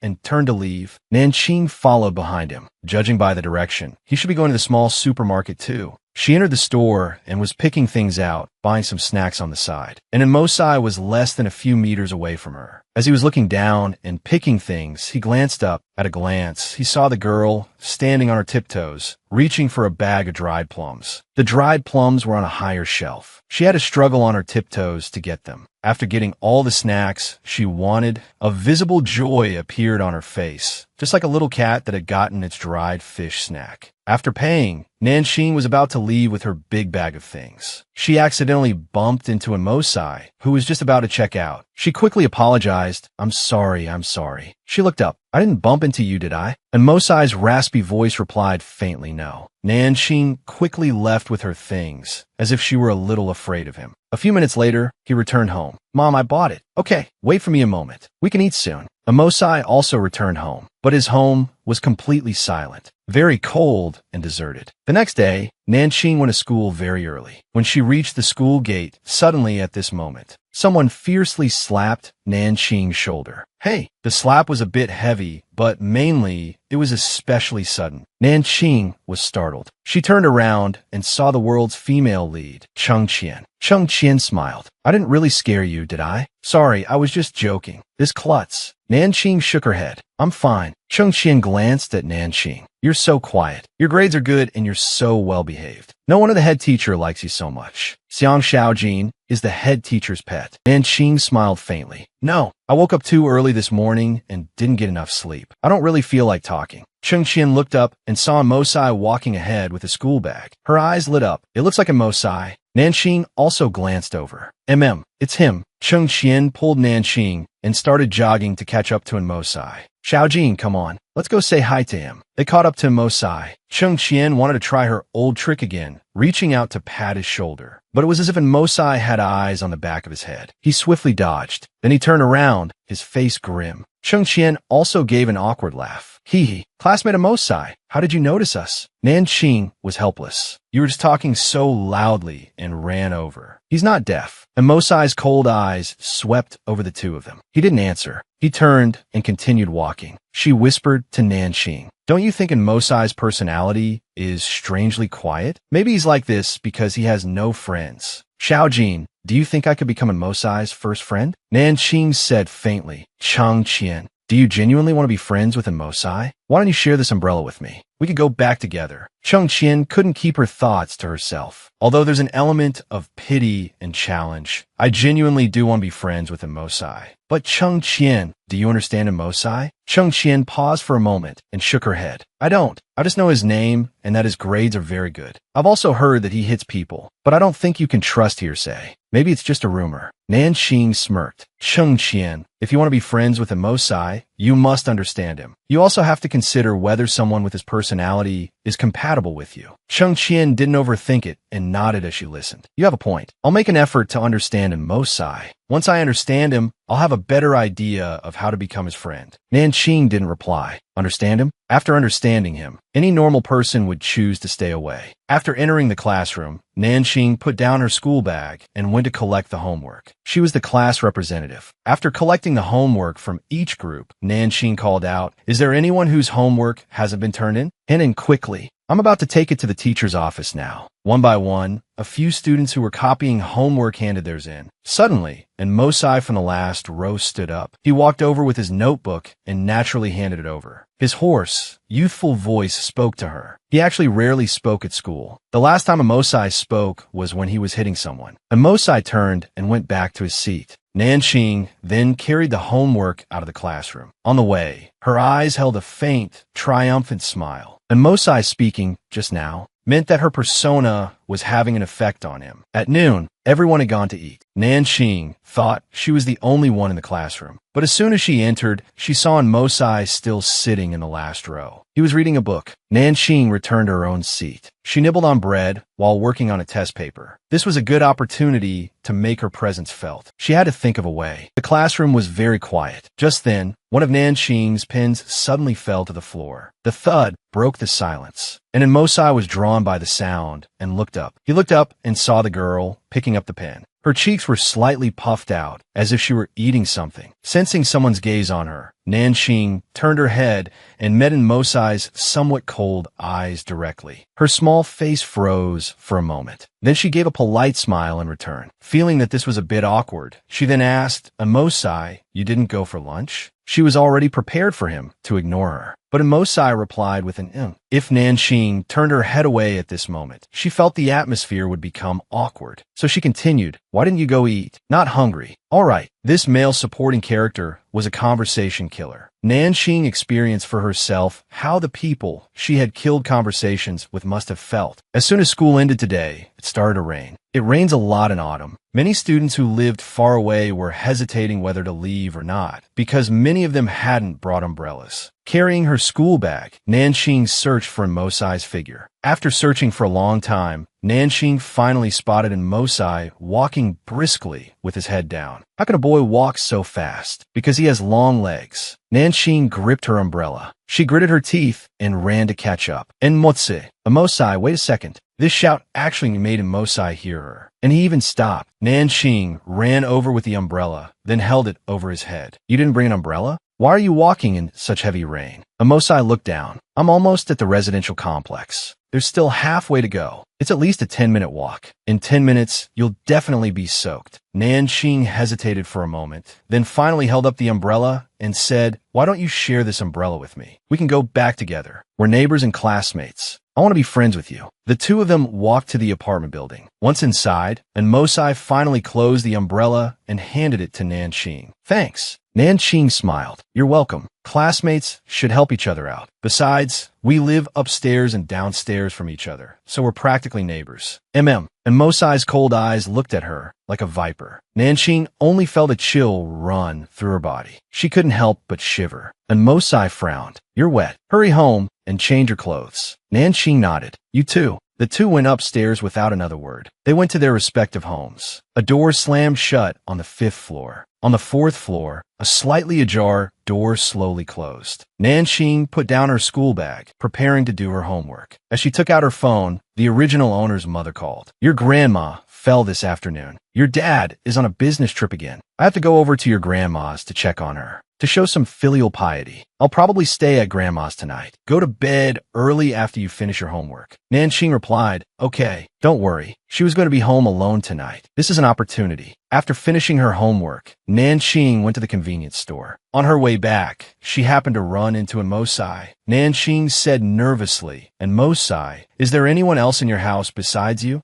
And Mosai frowned, glancing at the umbrella and bag in her hand. You went out to buy something? And Mosai, can you do me a favor? I went out to buy something, and I don't know where I dropped my key. I just looked for a long time and couldn't find it. Is there anyone else in your house? Can you let me stay at your place for one night? My dad and mom aren't home tonight. She looked pitiful, like a small, abandoned kitten. A flicker of something moved in Mosai's eyes. He took a step back and opened the door. I live alone. Come in. This was his agreement to take her in. After going inside, Nanxing saw steaming hot food on the table. Her stomach shamelessly rumbled, and Mosai glanced at her. Come, let's eat together. Nanxing said dryly, I'm so sorry about tonight. I have to trouble you. My parents aren't home tonight, and I carelessly lost my key. It's a good thing I knew you lived downstairs. A smirk. Are you sure you carelessly lost it? Nanxing had deliberately left the key at home. She was absolutely ruthless, leaving herself no way out. Nanxing smiled. I think you have a pretty good personality. Why are you so quiet at school and don't interact with people? Are you not used to initiating conversations and making friends? And Mosai listened to her voice, delicate and small, very soft and tender. Hearing no reply, Nanxing continued, Can we be friends? I had some misunderstandings about you before because I hadn't interacted with you. Now I think you're a very good person. And Mosai's eyes were downcast. After a few seconds, he said, Xiang Xiaojin, what is your standard for judging if someone is a good person?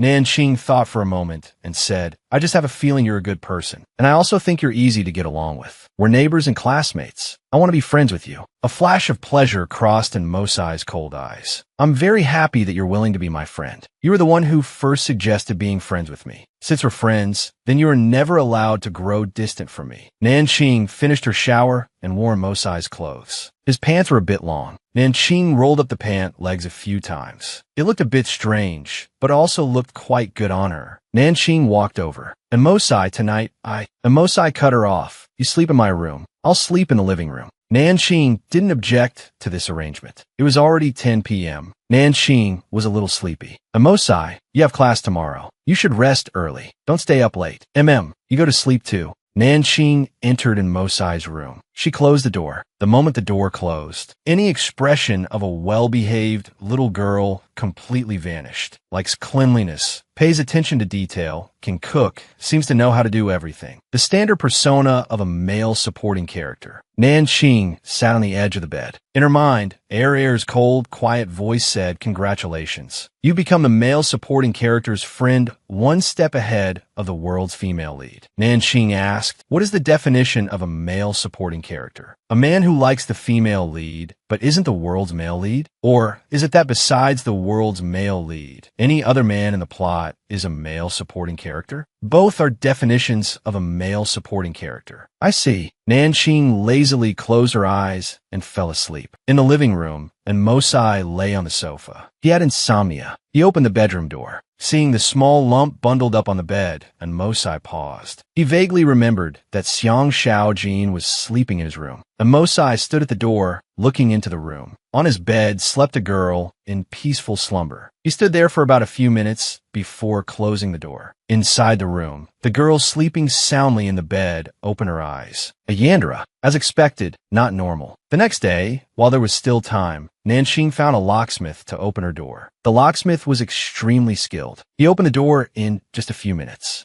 Nanxing pushed open the door. "Mosai, would you like to come in and sit for a bit?" "Okay." He walked into the house. He suddenly stepped on something hard. He stopped and looked down. A small golden key lay conspicuously on the floor. Nanxing saw it too. She said in surprise, "My key was at home all along? But when I left yesterday, I clearly put it in my pocket. Wait for me a moment. I'll change out of my school uniform, and then we can go to school." That morning, the two of them went to school together. "Shaojin." A shout suddenly came from behind. Lu Yunyan ran over, smiling. She grabbed Nanxing's arm. "My dear deskmate. My most adorable deskmate. Stop it. Which test paper do you want?" Mosai's expression darkened slightly. His cold eyes couldn't help but rest on the arm Lu Yunyan was holding. Lu Yunyan turned her head and met a pair of eyes. She was so scared she instantly froze. Lu Yunyan whispered, "Oh my God, you came to school with a Mosai? Are you two already that close?" Nanxing sensed that the atmosphere was not right. She pulled Lu Yunyan's clinging hand away. "Stop dawdling. That blank test paper of yours is waiting for you." "Right, my test paper. I have a feeling I'm doomed today." Nanxing also turned her head to ask Mosai, "Don't mind her. She's just curious. She has no prejudice against you." I don't mind her. I only mind her. Xiang Shaojin is a top student. To put it bluntly, she's a bit of a bookworm. Every day is all about studying, but there are still many classmates who talk and chat with her.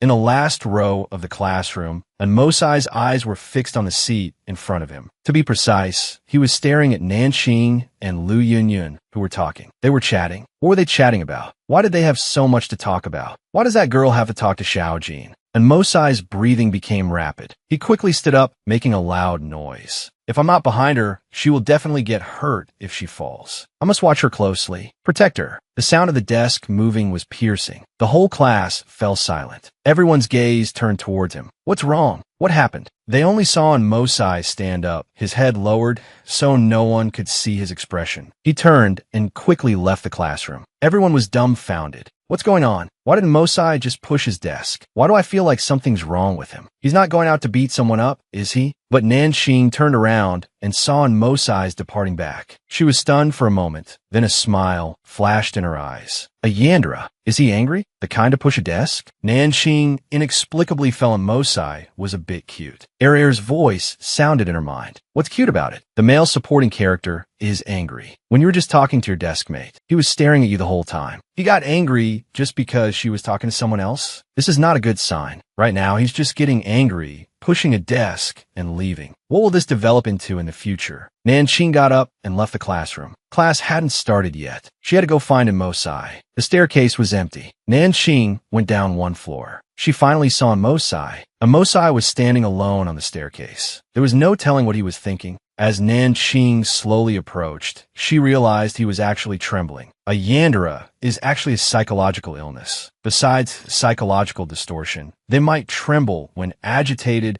and be unable to control their emotions and actions. Nanqing's soft and tender voice spoke, "And Mosai, what's wrong with you?" She stood behind him, unable to see his face. Hearing her voice, and Mosai's body stiffened. The madness inside him grew even wilder, but he couldn't turn around. He knew his eyes must look terrifying right now. He couldn't scare her. What if he scared her away? Nanqing took a step closer. "And Mosai, why aren't you talking? You seem to be trembling just now. Are you not feeling well somewhere?" The boy's hoarse voice said repressively, "I'm fine. Don't worry." She asked in a small voice, "Then why did you suddenly rush out of the classroom just now?" At that moment, the school bell suddenly rang. And Mosai quickly said, "Class is starting. Go back to class." Nanqing hurried upstairs, and Mosai followed behind her. Because she was walking too fast, Nanqing suddenly missed a step on the stairs. She let out a small scream and fell backward. In an instant, and Mosai's expression changed. He reached out and quickly wrapped his arms around her falling waist. Nanqing's waist was directly caught by Mosai. Her back was pressed tightly against the boy's scorching chest. Her small face was a little pale, as if she had been frightened. What excited Mosai was the feeling of holding her in his arms. Then, and Mosai released her waist. He reached out and helped her stand straight. He said, "Be careful when you go up the stairs. What if no one was behind you?" Nanqing tugged at her clothes and said, "I was running too fast. It won't happen again." Behind her, and Mosai thought to himself, "If I'm not behind her, she will definitely get hurt if she falls. I must watch her closely. Protect her." In the afternoon after school, she had thought Mosai would go home right after class as usual. But this afternoon, he was calmly sitting and doing his homework, not leaving immediately. Nanqing was on cleaning duty today. After finishing her duty, she packed her school bag, her tone surprised, and Mosai, "You haven't gone home yet?" Mosai looked up, his eyes flickering slightly. "I was doing homework and lost track of time. I'm going home now." "Perfect, I just finished cleaning. Let's go home together." Mosai quickly packed his things. Nanqing slung her bag over her shoulder. "Let's go." Nanqing looked at the comm and Mosai walking beside her, seriously suspecting that he had waited for her on purpose. When they reached the 4th floor, Nanqing waved at him. "Bye-bye, I'm going upstairs. See you tomorrow." Mosai entered his home and closed the door, leaving only a crack. Only when he heard a door close upstairs did he close the crack. He leaned against the door, panting. The boy's face was filled with a crazed smile. "Don't worry. From now on, I will protect you well. It will never happen again. Something as scary as today." It was so late. She went out to buy a few things. The residential complex was pitch black. There was no one on the road. Walking on a small path, a dark figure suddenly jumped out from the woods. The figure was slightly chubby, with a hunched body. It was a middle-aged man. Seeing that there was no one around, and it was quiet, his courage suddenly swelled. "Uncle wants to play with you. Wants to say a few words to you." He had a lewd expression, and the words he spoke were enough to give anyone goosebumps. After speaking, he lifted his clothes to show the girl. A contemptuous smile flashed in Nanqing's eyes. Not impressive enough. You're scared. You're really fierce. With this kind of person, the more you scream in fear, the more pleased they get. It's better to strike a fatal blow like this. In the next moment, the creepy man took the chance to slip away. Suddenly, air's cold, quiet voice shouted, "Nanqing, the male supporting character is sprinting towards you at top speed. Mind your persona." Persona. Nanqing's thoughts came to a halt. The approaching Mosai saw the girl standing by the roadside and was instantly relieved, but he still ran over quickly. "Xiang Xiaojin, why are you here alone so late? Did anyone talk to you just now?" He had been pulling his room's curtains just now and happened to see Xiang Xiaojin downstairs. And most importantly, a man was following not far behind her. Heaven knows what Mosai was feeling the moment he saw that scene. He wished he could fly to her side immediately. Nanqing's eyes were red and swollen. Her voice choked with a sob, as if she had been scared. "And Mosai, someone was chasing me just now, but when I saw him, he suddenly ran away. I was so scared." And Mosai's heart clenched. "It's okay now. Don't be afraid. It seems Mosai can still be saved. He seems quite friendly right now." Nanqing acted pitiful. I haven't had dinner yet. The boy beside her let out a low chuckle. What do you want to eat? I'll make it for you. I haven't eaten either. After finishing her free meal at Mosai's house, Nanqing went home. In the middle of the night, while she was sleeping soundly, she was woken up by a small noise. What's going on? A burglar? Air frowned. It's a Mosai. He picked your lock and came in. Nanqing was stunned for a second, then heard footsteps approaching her room door. She quickly closed her eyes, adjusted her breathing, and pretended to be asleep. His eyes quickly locked onto the raised figure on the bed. When he saw the girl sleeping soundly in the covers, he was completely ecstatic. She's asleep. So cute. Don't worry. From now on, I will protect you well. Something as scary as today will never happen again. Nanqing kept her eyes tightly shut, picking a lock to enter someone's house in the middle of the night. What was he trying to do? Mosai gently picked up her phone. Air alerted her. He's installing listening and tracking systems on your phone. Nanqing felt as if her face had been slapped. She suddenly regretted waking up. She would rather have been dead asleep. His trembling hand reached out and gently caressed the sleeping person's cheek. So soft. And Mosai didn't do anything else. He just leaned in a little, then whispered goodnight. Sweet dreams. He finally left, and Nanqing was covered in a cold sweat. She looked at her phone. What do I do? I'm being monitored now. Air swung its legs, its cold voice tinged with a bit of schadenfreude. Still dare to underestimate a Yandere? Air didn't close the first-person view from Mosai's screen. It saw another one of Mosai's insane acts. He also broke your door. You should have a surprise waiting for you after school tomorrow. Nanqing practically gritted her teeth. Mosai, you just wait. I'll get you back for all of this in the future. At the same time, downstairs, Mosai had insomnia. He was too excited to sleep. He caressed the bed she had slept on. It still has her scent. See you tomorrow, Xiang Xiaojin. The next morning, Nanqing went to school. Air reminded her again, once it's closed, you won't be able to open it. So what? Isn't this what Mosai wants? Air cheered her on. As long as the male supporting character doesn't end up in a mental asylum and lives a happy life, your mission is complete. Nanqing sneered. Easy for you to say. But what is the ceiling of a Yandere's pleasure? The ceiling is imprisoning you. Nanqing was shocked to hear this. Imprison me? After school, and Mosai entered his house, closed the door, and leaned against it, waiting quietly. Sure enough, not even a minute later, he heard footsteps coming downstairs. Then, someone knocked on the door. Nanqing said anxiously, my door seems to be broken. I can't open it with my key no matter what. You wanted to choose this school because of me. Why? Because I don't want to be separated from you. Nanqing stayed at Mosai's house again. The first time is strange. The second time is familiar. This time, Nanqing was much more at ease than the last. Mosai's desk was particularly large. After they got home, they did their homework together. Mosai's grades were excellent, even better than the original owner, Xiang Xiaojin. Nanqing still had the last half of a test paper left. Nanqing noticed the boy was looking at her and asked curiously, and Mosai, which university are you planning to apply to in the future? Haven't decided. He really hadn't decided. He hadn't even made any plans for the future. His only plan now was to be with her every day. Nanqing said in surprise, we're already in our third year of high school, and you still haven't decided which university to apply to? You haven't thought about your future path? No, that won't do. Mosai, your grades are so good. You should think about it. Which university would be a good choice for you? Mosai listened to her pleasant voice and began to think. Xiaojin, which university are you applying to? I've already been admitted through a recommendation. I was admitted to Qingbei University. Mosai said, then I'll apply to Qingbei. Isn't this a bit too deliberate? Nanqing had to pretend she didn't understand. Nanqing's eyelashes trembled slightly. Mosai, are you choosing this school because of me? His Adam's apple bobbed.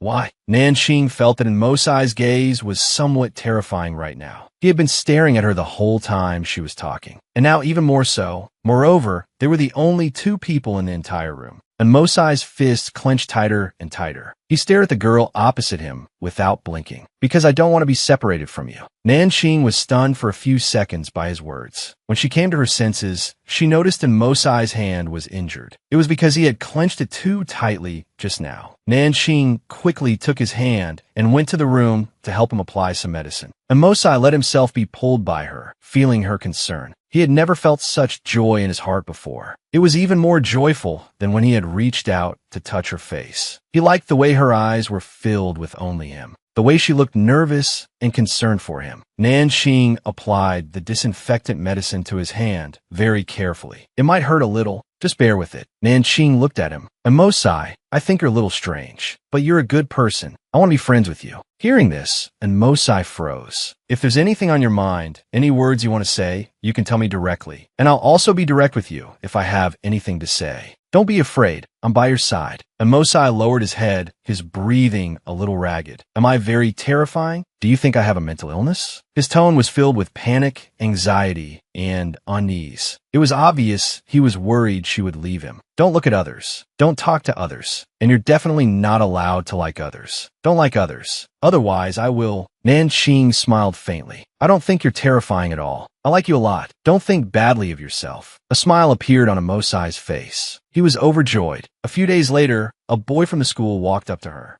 Classmate Xiang Xiaojin, I've been watching you for a long time. I like you. Can you go out with me? Just as Nanxing was about to refuse, she suddenly heard a bang as the classroom door was kicked open. Nanxing jumped in fright. It's over. How did he hear that? Mosai stood coldly at the door, his gaze dark and cold as he looked over. Seeing that the situation was not good, Nanxing spoke coldly. Classmate, I don't like you. You can leave. Due to Mosai's terrifying aura, the boy eventually scurried away. She thought that sending the boy away would immediately resolve half of the crisis. But Mosai's mood didn't improve. Instead, he looked at her with the eyes of a wolf, unscrupulously staring at its prey without blinking, as if afraid she would run away. Nanxing frowned and slowly walked to his side. Mosai, control your emotions. His hoarse voice asked repressively, if I hadn't come, would you have already said yes to that boy? Nanxing understood in an instant. Mosai was trapped in his own fantasy. He misunderstood, fantasizing that she would accept the boy's confession. The only reason she didn't was because his appearance interrupted it. This had to be explained clearly. Otherwise, he would only sink deeper and deeper into his own fantasy. No, I don't like that boy at all. I don't even know him. Even if you hadn't come, I still would have rejected him.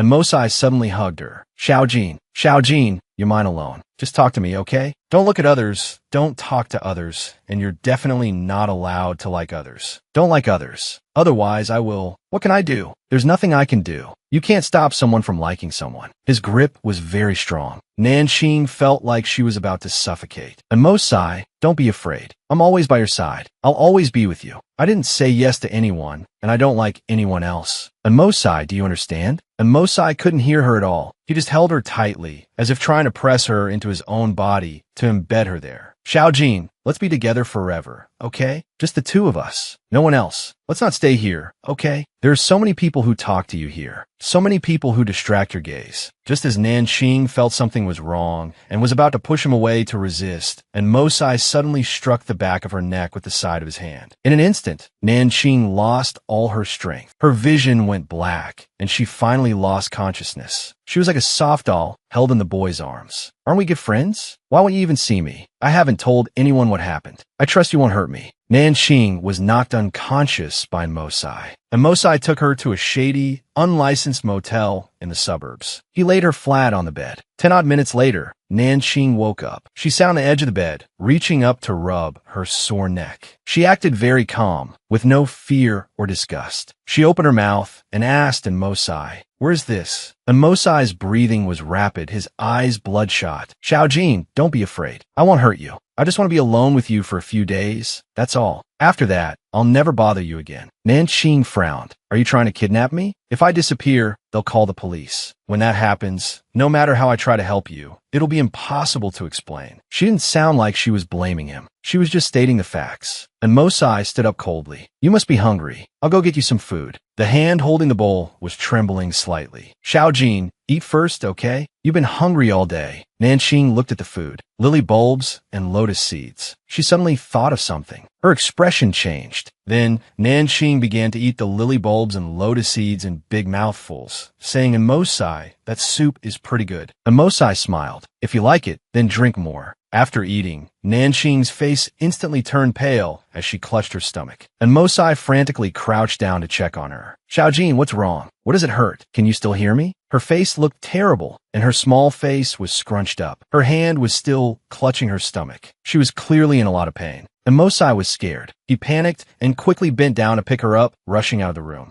and Mosai took her to the nearest hospital. Holding Nanqing's hand, he cried, blaming himself. I'm sorry. It's all my fault. Nanqing remained unconscious. A week later, she had recovered well and was discharged from the hospital. The strange thing was, Mosai had disappeared. No one knew where he went. It was as if he had vanished from the face of the earth. Coming back after school, she walked to Mosai's front door and reached out to knock, but there was no response from inside. Could it be that he doesn't live here anymore? The room inside was pitch black, the curtains drawn tightly, and pressed against the inside of the door was a boy. Mosai leaned his back against the main door, filled with self-blame. It's all my fault. It's all my fault. I'm the one who hurt Xiaojin. Nanqing stood at the door, knocking. Mosai, I know you're in there. Aren't we good friends? Why won't you even see me? I haven't told anyone what happened. I trust you won't hurt me. The food poisoning wasn't your fault. You must have been scared too, right? You were very concerned and worried about me, weren't you? Mosai was a little dazed. She doesn't blame me?